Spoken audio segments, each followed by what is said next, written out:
Muy bien, continuamos con más información en Noticiero 9 Central y vamos a hablar un poco acerca de noticias del ámbito político, de política internacional, porque el pasado domingo Colombia fue al balotaje en donde en una elección histórica el candidato de izquierda Gustavo Petro lograba justamente la presidencia después de muchos años con un cambio histórico para ese país cafetero, y vamos a estar justamente incursionando un poco más acerca de cómo impacta esto no solamente al país colombiano, sino también al resto de Latinoamérica, al resto de los países del Cono Sur, con nuestro invitado y columnista de lujo, nuestro analista político y querido amigo Diego Merlo. Así que, licenciado, muy buenas noches. ¿Cómo le va? Lo voy a saludar como merece. Señor, ¿Cómo anda, Diego?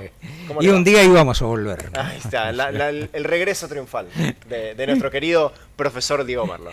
Bueno, elecciones realmente reñidas, históricas para Colombia, pero que da mucha tela para cortar. Sí, y reñidas por una cosa que no nos tiene que pasar desapercibido. Colombia tiene una constitución muy particular. Le da validez al voto en blanco.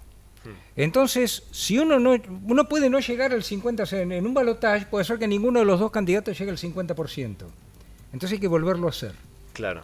Y si miramos bien, Petro sacó el 50.44, o sea, por justo 44 décimas. Claro. Entró, y ese era el tema, ¿no? Si no, no tenía.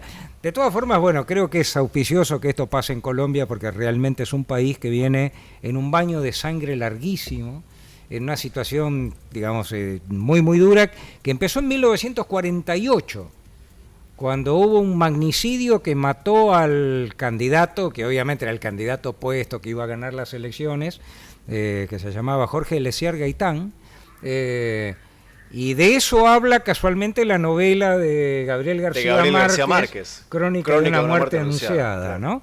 Bueno, desde allí no pudieron superar nunca esta suerte de escenario de violencia, con años muy, muy cruentos y cientos de miles de muertos, bandas armadas, que en su origen alguna pudo haber tenido algún sesgo ideológico, pero que después, vamos a ser sinceros, terminó siendo una suerte de disputa de territorio y de negocios en los cuales se mezcló la droga, ¿no? Porque no nos olvidemos que Colombia, que es un país riquísimo, Colombia, tiene piedras preciosas, tiene minerales, sí, cafetales, gran productor de azúcar, un excelente destino turístico.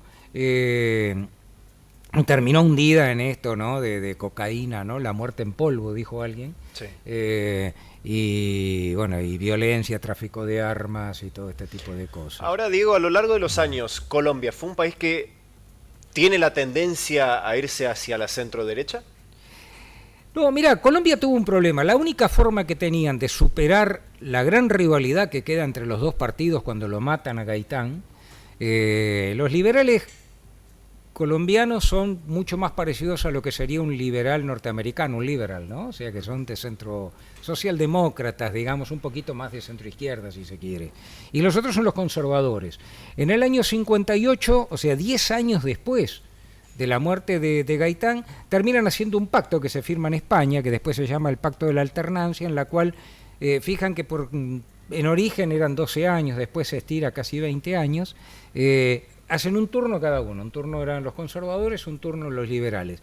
Esto terminó con que los conservadores no fueron tan conservadores y los liberales tan liberales, todos se hicieron parecidos, todos se quedaron, y en realidad en Colombia fructificaron 1000 problemas al cual nadie le dio solución. Claro.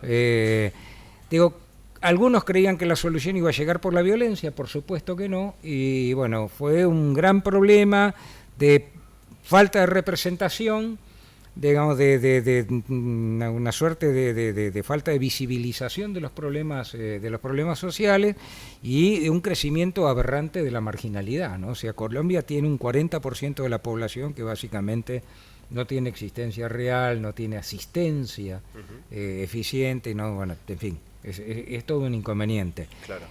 Es la solución que, bueno, que hoy los colombianos lograron tener, ¿no? Hasta hoy tenía mucho de una sociedad prebendaria, cosa que no le pasa nada más que a Colombia, le pasa en muchísimos lugares de América Latina, pero sí que es interesante por ver, bueno, una solución que vamos a ver qué qué visos tiene, Claro, ¿no? y se esperamos, obviamente, las primeras, cuáles pueden llegar a ser las primeras medidas de todo esto, ¿no? Porque, bueno, después de tantos años en donde un candidato de centro-izquierda Claro. tan marcado pueda gobernar, están como muy a la expectativa todos. A ver, un poquito menos a la izquierda, capaz que no llegaba. Ese es el tema. A ver, esto también hay que prepararse, ¿no? Cuanto más resistencia hay al cambio, más profundidad necesita la oferta del cambio. Si no, no llega.